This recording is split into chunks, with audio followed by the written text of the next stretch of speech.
Va. ¿Ya? Desde el Quédate en Casa, en el que hemos estado ya un mes, ya estamos cumpliendo un mes, algunos tenemos 5 semanas ya encerraditos en nuestras casas. Les damos la bienvenida hoy a nuestro programa Contextos, donde nos acompañan los compañeros Juan Carlos Calimayor, Ricardo del Mundo, Gilberto Zavala y el maestro Víctor Rumaya. Nos da mucho gusto que esta noche estén con nosotros, donde vamos a comentar una serie de temas muy interesantes. Haremos, como todos los días, un repaso a la situación que guarda el COVID-19 en nuestro país y posteriormente trataremos 2 temas más de gran interés para ustedes. Iniciaremos, como siempre, con el maestro Gilberto Zavala, quien nos hace el repaso de cómo está el COVID-19 en Chiapas. Muchas gracias, maestra. ¿Qué tal, compañeros? Buenas noches, bien llegados a este programa, los que hoy ya nos están empezando a acompañar. Yo quisiera, al tiempo de ir actualizando los datos, quisiera recordar 2, 3 datos de hace 30 días. Estoy hablando del 26 de marzo de este año, cuando México tenía apenas 465 infectados, iban 6 defunciones y 4 recuperaciones. En este contexto ya se hablaba de que teníamos que adaptarnos a una nueva realidad que iba a afectarnos en términos del comportamiento colectivo. Ya los Estados Unidos, por su parte, ya calificaban y presionaban a China por haber guardado información vital que podía haber evitado el contagio en otras partes del mundo. Hoy, con esos datos, tenemos en el mundo más de 3 millones de casos confirmados. Confirmados quiere decir que han llegado a áreas hospitalarias, científicamente están comprobados, y sin embargo, en el caso de México, por ejemplo, que realiza un monitoreo del tipo Centinela, que únicamente va tocando y va cuantificando los casos que llegan al IMSS, a los centros de salud, al ISSSTE, y que en ese contexto tenemos ahorita que en Estados Unidos, con más de 1 millón de casos, decía Marcelo Ebrard durante la mañana, que hay más o menos 55,000 fallecidos en Estados Unidos, pero entre ellos había un promedio de más de 600 mexicanos entre esos fallecidos. Ese dato alarma, hay que tener cuidado, sobre todo por el impacto económico que finalmente va a provocar en las familias chiapanecas. Rusia, por su parte, ayer y hoy tuvo el mayor número de muertes y de nuevas infecciones. Italia, ya por la presión de manera económica, ya algunas fábricas empiezan a una reapertura escalonada que tiene que ver con la reactivación de su economía. Pero hay una buena noticia.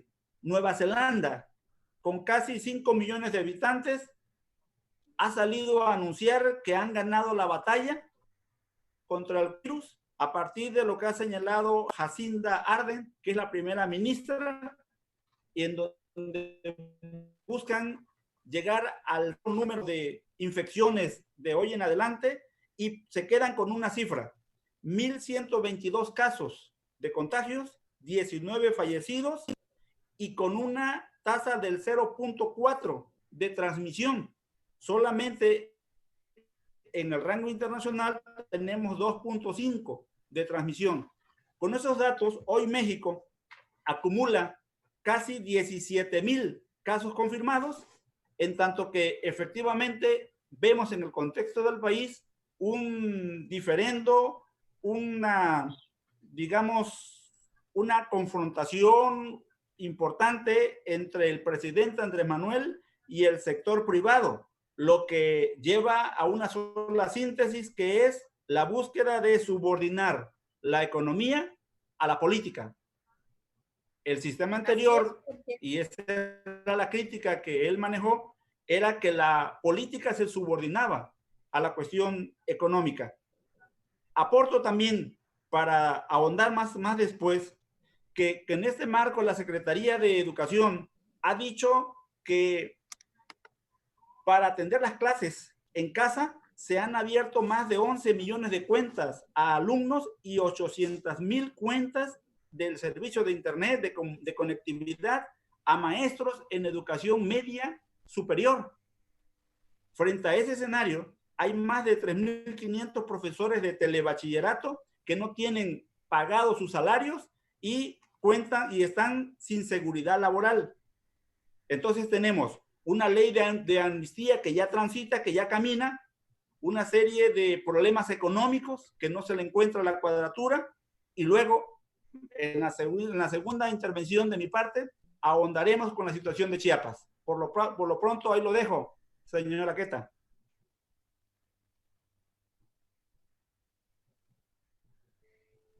Sí, es interesante que mientras unos países como Nueva Zelanda ya están de salida, todavía en España, Italia se toman precauciones, pues nosotros estamos entrando a la fase 3, que es una fase peligrosa y que esperemos salir bien librados. Y mientras está el problema del sanitario, también nos enfrentamos al problema económico. Y eso ha provocado una serie de respuestas por diversos sectores de la sociedad, tanto políticos como del sector empresarial. Quisiera decirle a alguno de los compañeros si tiene algún comentario más al respecto. Bueno, yo quisiera agregar nada más que en el caso de Nueva Zelanda, la primera ministra tomó medidas muy anticipadas, comenzando ella misma por aislarse y utilizando mecanismos iguales al que estamos usando ahorita para sostener una comunicación permanente con su equipo de gobierno y coordinar todas las acciones, no solamente en materia sanitaria, Fuerzas Armadas y economía. Y entonces ves que hay una sincronía en la toma de decisiones. Ayer observábamos de nueva cuenta que circula este audio de López-Gatell, donde dice que el cubrebocas no es indispensable. Sin embargo, al mismo tiempo, Claudia Sheinbaum, la jefa de gobierno, enviaba una promoción explicando la necesidad del uso del cubrebocas y el reparto de cubrebocas en estaciones del metro. Yo creo que ahí nos ha fallado un poquito la sincronización para tomar las medidas necesarias y tener el éxito que han tenido pues estos países, ¿no? Bueno, yo quisiera comentar, si me permiten, ¿sí? Que también en México el tratamiento que ha tenido esta crisis es muy distinta, no solamente en la parte de salud, sino también en la parte económica. Puedes estar a favor o en contra de una u otra personalidad en este momento, pero los datos son fríos y los nos revelan realmente el efecto de las políticas públicas. Esta pandemia agarró al mundo desprevenido. No hay un sistema de salud ni un sistema económico que resista esta pandemia. Todos los estados nacionales, el mundo entero entró en crisis. Esa es una primera obviedad. Lo segundo es que hay países que tuvieron oportunidad porque sabían y tuvieron un poco más de tiempo para atenderlo, y entre esos está México, está todo el continente americano. Sin embargo, no se actuó adecuadamente. No existe forma de atender una pandemia de esta naturaleza, ni siquiera por los sistemas, ya no digo de los sistemas hospitalarios, sino por los seguros que tienen tanto dinero. Los seguros médicos son los seguros que más dinero tienen en el mundo y no han podido atender adecuadamente el tema del coronavirus. El aislamiento es una alternativa, es una forma, porque es la más barata. La otra es la aplicación pruebas masivas. Sí, la aplicación masiva de pruebas y la atención a sectores vulnerables. No es fácil que la narrativa se ubique criminalizando a los ancianos, por ejemplo. Eso no es adecuado. Hay que señalar que esto le pega a cualquier persona. Sin embargo, por supuesto, hay sectores que son más vulnerables porque no pueden ser atendidos en las condiciones que requeriría una persona enferma de este tipo de contaminación o de contagio. Y ahí es donde las políticas públicas encuentran justamente su valor. Una política pública que aplica un gobernador tiene un efecto y otra política pública que aplican en otro estado tiene otro efecto. Y doy algunos números muy concretos. Jalisco tiene en este momento un 12% de ocupación de su sistema hospitalario. Y aunque tiene una población muy similar a la Ciudad de México, un poquito menos de la Ciudad de México, tiene una actividad económica muy parecida. Jalisco, Nuevo León, Puebla y México pueden ser comparados, digamos. No pondríamos a Chiapas y a otros estados porque, bueno, tienen otras circunstancias. Pero estos 4 estados pueden ser comparados adecuadamente. Y sin embargo, las políticas han sido muy distintas y por lo tanto los resultados han sido distintos. En Nuevo León, fíjense, los datos son muy reveladores. En Nuevo León, los primeros cuatro entidades con más muertes, no contagios, muertes en este momento son la Ciudad de México, 348 personas fallecidas. Muchos de ellos son médicos y ahora están empezando a morirse los policías. Baja California, 186, se deriva que es un lugar con mucho turismo. Sinaloa, Estado de México, Tabasco, ¿por qué tiene tantas personas fallecidas en Tabasco? Quintana Roo, que es un lugar que con mucho turismo, tiene 90 personas muertas. Pero regresando a la comparación que les decía de la Ciudad de México, Jalisco y Nuevo León y Puebla, vean, en la Ciudad de México hay 348 fallecidos, en Puebla 75 y en Jalisco hay solo 25. Y ojo, en Nuevo León, ayer vi, tenían 7, hoy tiene Nuevo León, tiene 12 fallecidos. O sea, de 348 a 12. Ahí es donde las políticas públicas se aplican y donde tienen verdaderamente un efecto. Por cierto, Chiapas yo creo que no lo está haciendo tan mal, tiene 6 fallecidos. Por supuesto, se está extendiendo la pandemia por las condiciones económicas, pero las políticas públicas sí tienen efecto. No solamente hay que pensar que no hay forma de enfrentar el coronavirus, que esto no es el apocalipsis. La humanidad ha enfrentado muchas cosas, ha enfrentado la energía nuclear, y ha sabido salir adelante con diplomacia, con políticas públicas, ha logrado salir adelante de las guerras, ha logrado salir adelante de otras pandemias. Esto, por supuesto, es mucho más grave, pero yo estoy seguro que con buenas políticas públicas y haciendo una buena concordancia,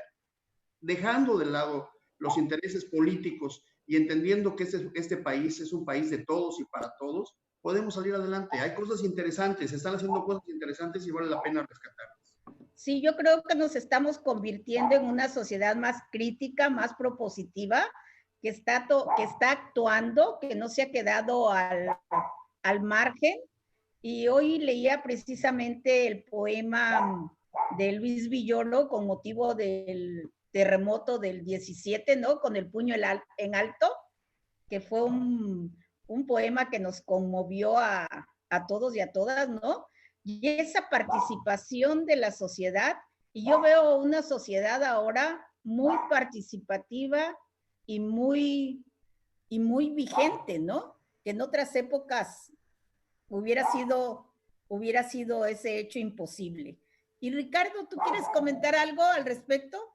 Pues sí, yo creo que estamos ante un fenómeno nuevo. Efectivamente, una de las explicaciones que ya se han vuelto algo común para ver esta pandemia es de que es una crisis global a través de un virus. Y por supuesto, las zonas donde se está observando ahorita esto es en los lugares en donde hay más tránsito de personas. No es gratuito que Nueva York sea, digamos, ahorita el centro de la pandemia, pues considerando que Nueva York es prácticamente el centro de las finanzas internacionales y encuentra uno ahí gente de todas partes del mundo y los vuelos internacionales llegan a Nueva York.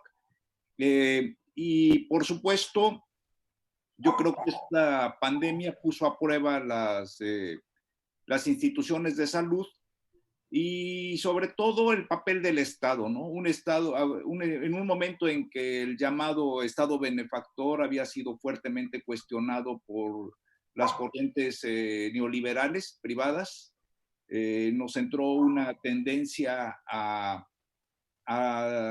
rechazar y puntualizar las partes negativas del Estado benefactor. Los mismos integrantes de la burocracia estatal también se encargaron de muchas cosas que ha producido el ser humano. Sus mismos integrantes se encargaron de corromperlo, de hacer mal uso de ese Estado benefactor. Y bueno, pues los resultados están en este momento a la vista, ¿no? Creo yo, y en ese sentido yo siempre me he mantenido muy cauto respecto a hacer juicios a priori. Creo que en este momento es muy arriesgado decir fulano tuvo razón y fulano y sutano no, porque estamos en medio de la crisis. La verdadera evaluación sobre qué país, qué sistema, qué gobierno pudo superar la pandemia, pues lo podremos hacer de una manera clara, tal vez el próximo año, tal vez al terminar la pandemia. En este momento, ante un fenómeno nuevo, están surgiendo muchas propuestas nuevas, muchas recetas, a algunos les convencen, a otros no.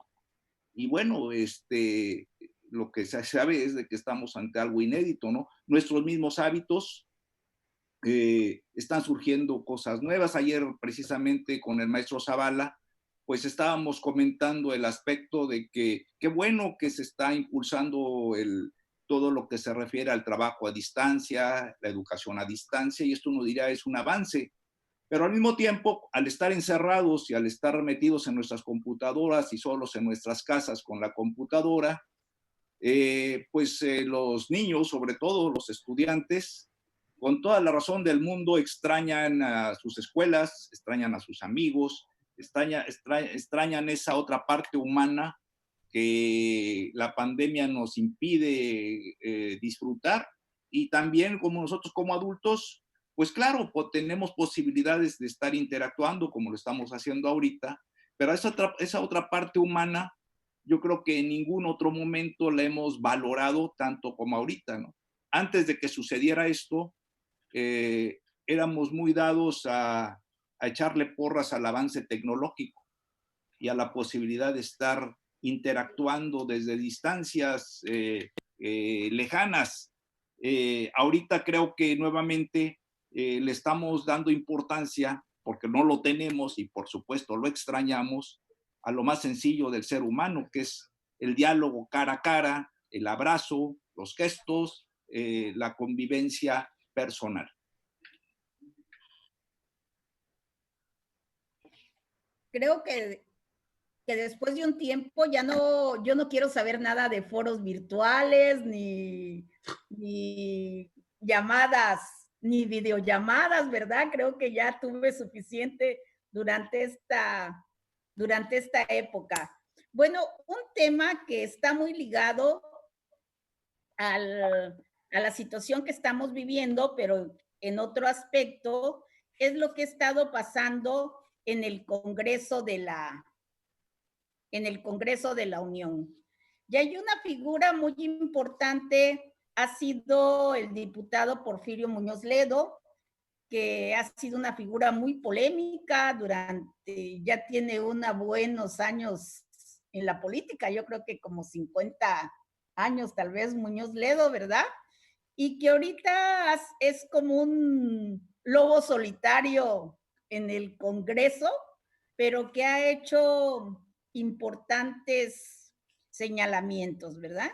Uno de ellos, pues, es la renta básica, la renta universal, ¿no? Y también se ha opuesto a que sus compañeros de bancada le den al presidente de la República, ¿verdad?, una serie de, o sea, le dejen mano libre, hablando en términos coloquiales, ¿no? Para manejar el presupuesto. ¿Ustedes qué opinan de este tema? Bueno, a mí, ¿me permites? A mí me gustaría comentar... Juan Carlos. Bueno, a ver, me voy con el tema.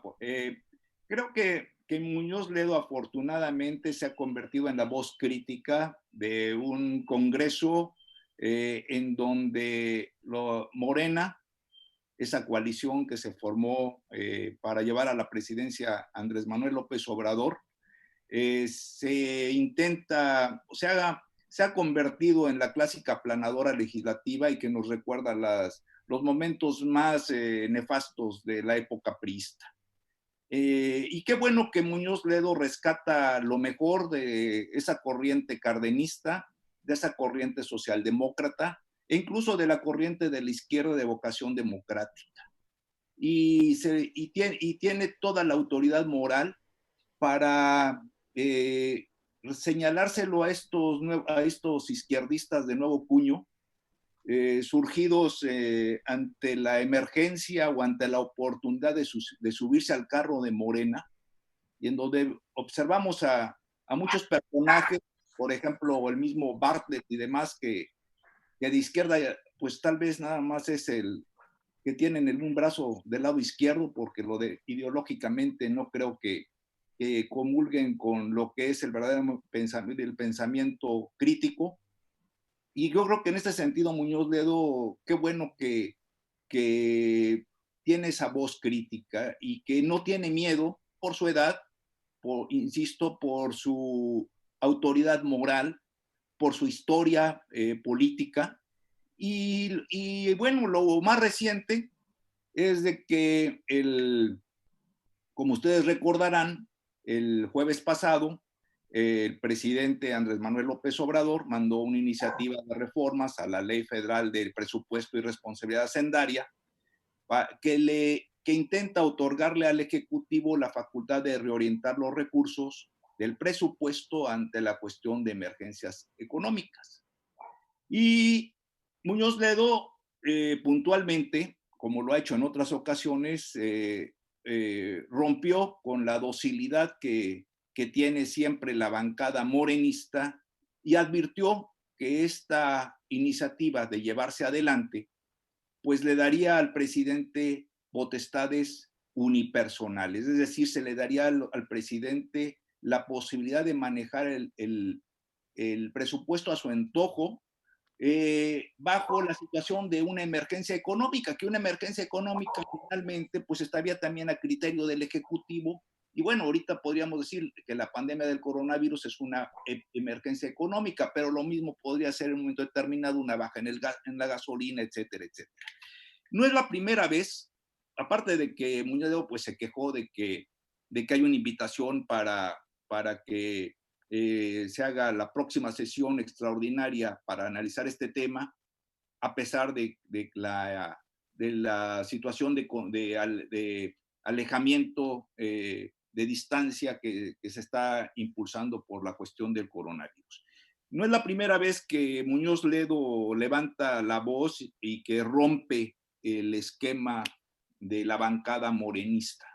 O sea, es muy explicable que en un momento determinado oigamos voces disidentes o discordantes del lado de los empresarios, del lado de los panistas, pero pocas veces vemos por el lado de la misma izquierda, y creo que aquí solamente dos gentes, Muñoz Ledo y Roger Bartra, hasta donde yo recuerdo, están dando puntual, y bueno, tal vez Lorenzo Meyer también están dando puntual crítica desde una posición dentro de la misma izquierda a las acciones llevadas a cabo por los morenistas.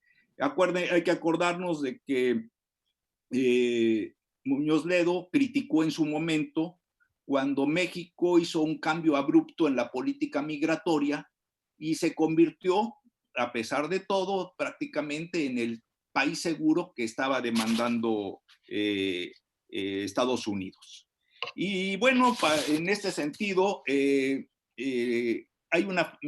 aquí quiero cerrar mi comentario con que el 10 de marzo también en otro momento en que también hizo unas puntualizaciones sobre una iniciativa del Ejecutivo y él planteó la suya y no lo dejaron hablar, expresó, y cito textualmente, dice, es infamante que en esta Cámara solo se aprueben las reformas constitucionales que envía el Ejecutivo y no las que presentamos los diputados al Congreso de la Unión.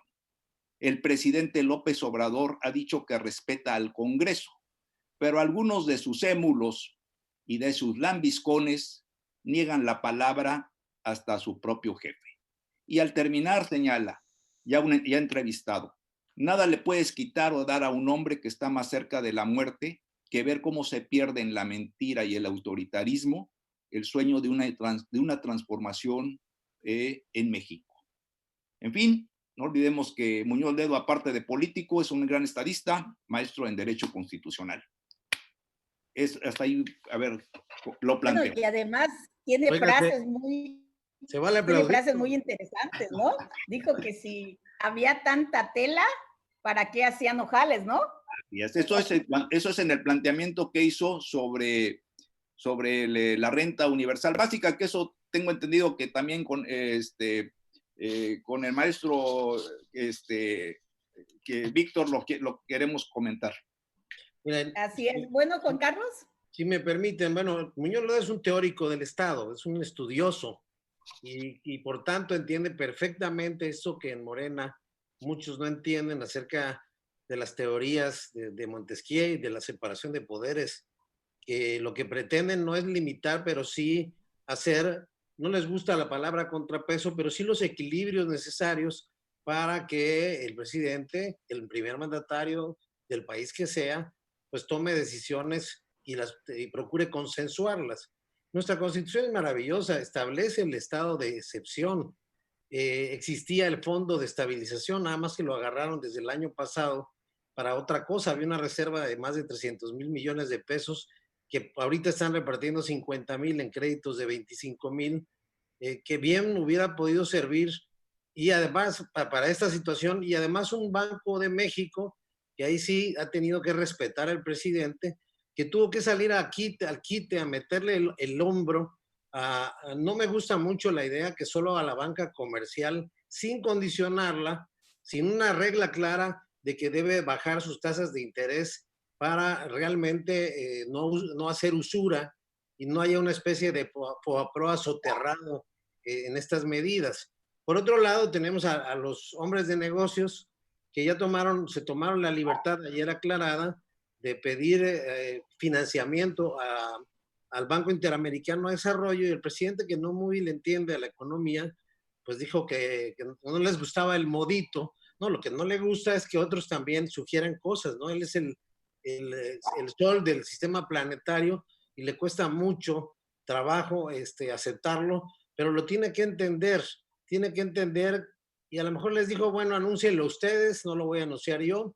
Lo mismo pasó con el SAT, que difirió los pagos, porque están conscientes de que el barco está haciendo agua, de que el proyecto de la 4T va a fracasar si fracasa la clase media y se dispara el número de desempleados en el país.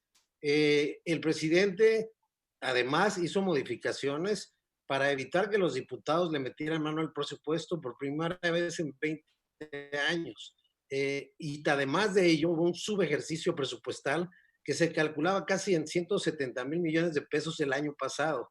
¿Qué pasa con los subejercicios? Producto de la política de austeridad, producto de no autorizar un viaje al extranjero, producto de no autorizar un congreso que iba a costar dinero, lo que es la política de austeridad. Bueno, le quedó una bolsa de ahorro al presidente, de la que se va a una cosa que se conoce informalmente como la partida secreta, es decir, todo presupuesto no ejercido regresa a Hacienda y el presidente puede disponer libremente de ello.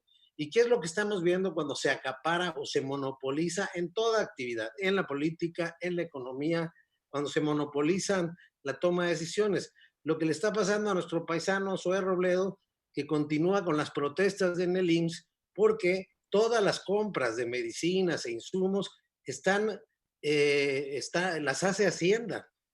Tiene que esperar un procedimiento burocrático para que se hagan las listas de necesidades, para que se hagan las actas en las que se hacen las adjudicaciones, y esto paraliza la toma de decisiones rápidas. Por eso apenas estamos viendo que están llegando aviones con insumos que está pagando el gobierno, tanto los aviones como los insumos que traen desde China, y parece que están teniendo una respuesta pues bastante tardía. Yo agregaría que hace muy bien Muñoz Ledo. Hay otras voces disidentes. Yo creo que Monreal, aunque más discreto, ha sido un pequeño dique a ciertos excesos en el Senado, porque pues, afortunadamente tenemos un sistema bicameral para las reformas constitucionales, y ha habido un cierto freno a algunas cosas que se lo ha dicho el presidente muy elegantemente, pero ha sido también. Y bueno, y hay otras voces que si las digo se van a reír, pero que son voces al final de cuentas, como la senadora Lili Telles, que ya se salió de Morena, y quizá más de uno, amigo de nosotros, diputado federal, estará de acuerdo en que no van por un buen camino. O sea, lo que está haciendo agua es el proyecto de la 4T.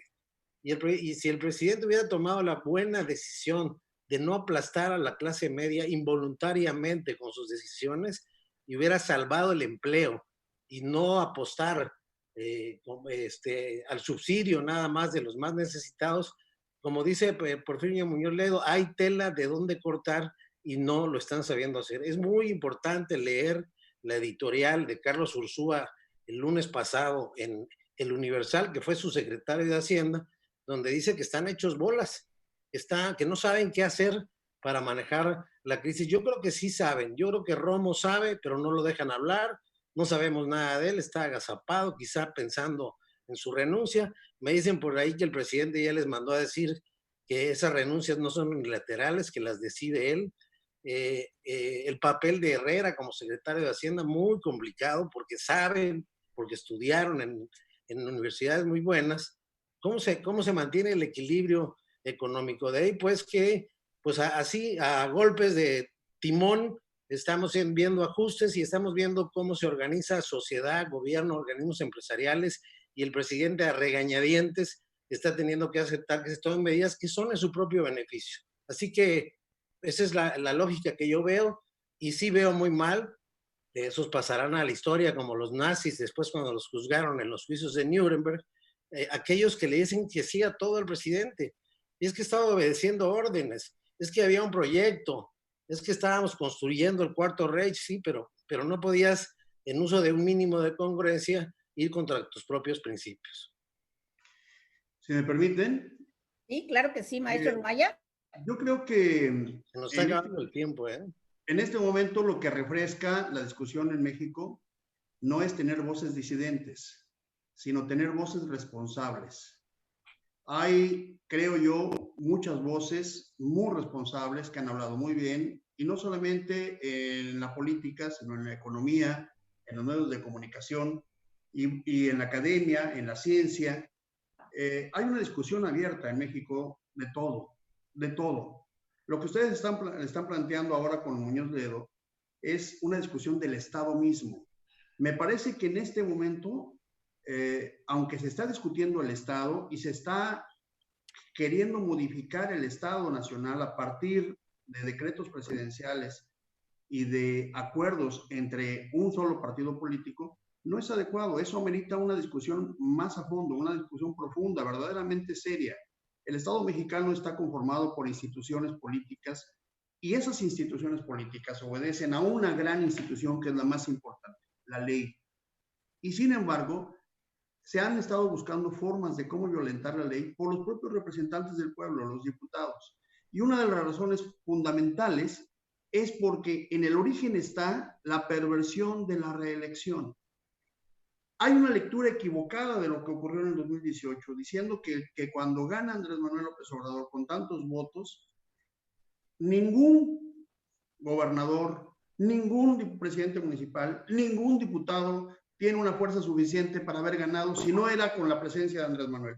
Y esa es una idea que se ha metido tanto que ahora hace que los mismos diputados no tengan la fuerza que les concede la propia Constitución para tener ellos mismos la responsabilidad de enfrentar decisiones que la historia y que muchas luchas donde el pueblo ha puesto a los muertos y ha puesto sus esperanzas también, están atrás de esas decisiones y que son las instituciones públicas. Muñoz Ledo es un personaje que le gusta polemizar y le gusta irse al extremo. Es un político muy avesado, sabe cómo generar polémica, pero también sabe cómo construir consensos. Esa es la diferencia entre Muñoz Ledo y el resto de los diputados. Los diputados están esperando cómo pueden quedar bien para la próxima reelección, cómo pueden quedar bien para que no los veten en el 2021 como candidatos. Y Muñoz Ledo no está pensando en eso. Muñoz Ledo es el teórico de la Cuarta República, hoy llamada 4T, el que empezó con esto, y no en tiempos de Andrés Manuel, sino en tiempos de Cárdenas, es Muñoz Ledo. Él es el teórico. Víctor, se nos acaba el tiempo. Se nos acaba el tiempo, Víctor. Bueno, pues se nos acabó el tiempo. Esa es una discusión mucho más profunda, amerita mucho más. Totalmente bien, sí. Ya se acabó. Si nos escucha Víctor, nos pudiera volver a conectar. Yo estoy conectado y escucho, pero dices que ya nos salimos, ¿no? Y yo creo que lo que hay que...